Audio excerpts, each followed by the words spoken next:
Congratulations, এত ভালো একটা অ্যাওয়ার্ড পেয়েছো। এবার তো মেয়েদের লাইন লাগবে। তোমার গাড়ি সবসময় বাইপাস দিয়ে চলে কেন? কখনো তো মেন রোডে চালাতেও পারো। খুনের রাত্রে আপনিও বাড়িতে গেছিলেন কেন?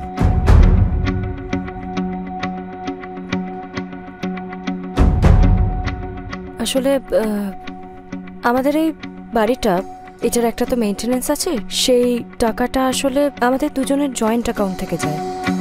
তো ও সব সময় চেক সাইন করে দিয়ে যায় অনেকগুলো, ফুরিয়ে গেছিলো, সাইন করা ছিল না। তাই আমি ওকে ফোন করেছিলাম, ফোন করে বলেছিলাম যে চেক শেষ হয়ে গেছে। তখনও আমাকে বলেছিল যে রাতে চলে আসতে, ও চেকগুলো সাইন করে দেবে। আমার কাছে চেকবুক আছে, আপনি দেখবেন। বইটা এনেছো? এ বাবা, আমি তো একদম ভুলে গেলাম।